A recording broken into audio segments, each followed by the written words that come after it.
지난번 치아바타 샌드위치 영상을 사랑해주셔서 정말 감사합니다. 저는 오늘도 샌드위치를 만들어 볼 건데요. 오늘은 피타 브레드라는 주머니 같이 생긴 빵을 만들 거예요. 빵을 반 자르면 주머니처럼 이렇게 열 수 있고 그 안에 샌드위치 재료를 넣어서 가져가면 됩니다. 이번에도 재료는 역시나 매우 간단하고요. 치아바타랑 재료가 거의 동일한데 밀가루가 이제 강력분 대신 중력분을 사용해서 만드는 빵입니다.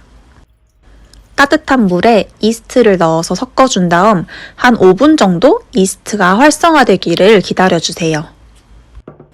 여담이지만 저희 집 고양이는 제가 뭔가 새로운 거를 하는 것 같으면 꼭 옆에 와서 참견을 하곤 합니다. 이스트에 뭉친 알맹이까지 골고루 풀어서 섞어주면 됩니다. 그 다음은 밀가루를 넣어주면 되는데요. 이 피타 브레드는 중력분이라는 거를 넣게 돼요. 중력분을 따로 사셔도 되지만 강력분과 박력분을 반반 섞어서 사용을 해주셔도 됩니다. 그래서 저는 보통 중력분을 사는 대신 강력분과 박력분을 사서 섞어서 사용하고 있어요. 그 다음은 설탕을 넣어주시고 그리고 소금을 이제 넣어주시면 되는데 소금은 이스트물에 닿으면 효모가 좀 사라지기 때문에 되도록이면 밀가루 위로 뿌려주시기 바랍니다. 가루와 소금 그리고 설탕을 대충 한번 이렇게 섞어주신 다음에 올리브유를 넣어서 2차로 섞어주시면 됩니다. 그 다음부터는 사실 손반죽을 해주시면 돼요.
반죽의 발효는 보통 1시간 정도 해주시면 되는데요.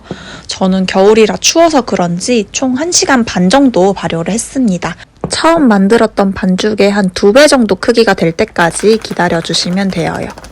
발효가 완료되면 이제 반죽에 가스를 빼주고 4등분으로 나눠주면 되는데요. 조리대에 덧가루를 살짝 뿌려주고 반죽을 꺼내줍니다. 대충 4등분으로 나눠주시면 돼요. 굳이 꼭 계량을 해서 나눌 필요는 없고 그냥 사이즈 보고 눈대중으로 잘라주시면 됩니다. 나눈 반죽은 이제 가스를 빼서 둥글려주면 되는데요. 둥글릴 때는 약간 거친 부분을 안쪽으로 감싸준다라는 생각으로 만두를 싸듯이 이렇게 감싸주면 되고 그 다음 동글동글하게 둥글려서 찐빵 모양으로 만들어주시면 됩니다.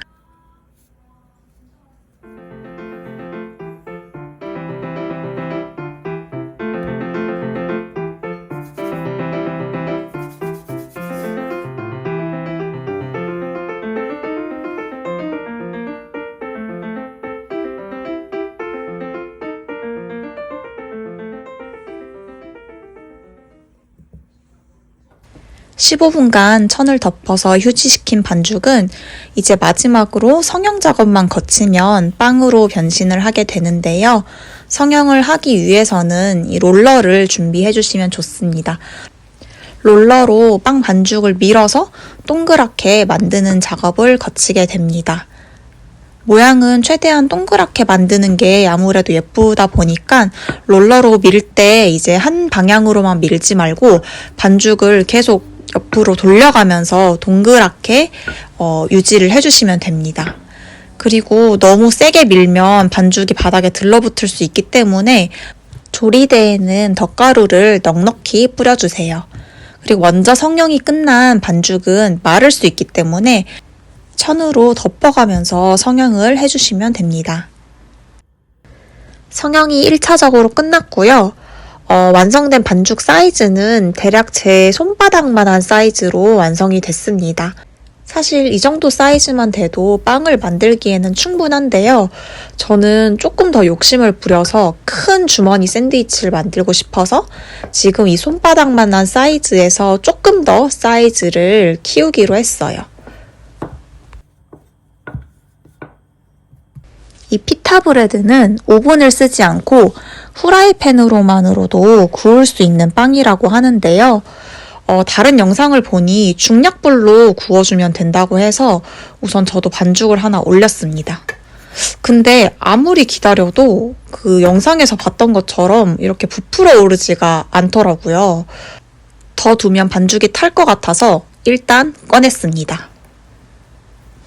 향은 되게 고소한데 주머니가 과연 만들어졌을지 궁금해서 반을 잘라봤는데요. 역시나 주머니는 생기지 않았습니다. 그냥 플랫브레드 2장이 됐어요. 인도 카레 먹을 때 같이 먹는 난처럼 약간 고소한 향이 나는 그런 빵이 됐습니다. 반죽 한 장을 더 구웠는데 역시나 부풀지 않았고요. 어떻게든 샌드위치를 좀 만들어 보고 싶어서 칼로 강제로 주머니를 만들어줬습니다. 이대로 포기하기엔 반죽한 시간이 너무 아까워서 나머지 반죽 2장은 오븐에 넣어서 구워보기로 했어요.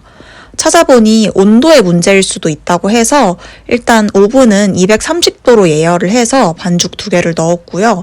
한 2분 정도 지나니까 반죽이 부풀기 시작했어요. 아무래도 후라이팬의 중약불이 너무 약했던 것 같아요. 정말 잘 부푼 2개의 풍선 같은 빵입니다.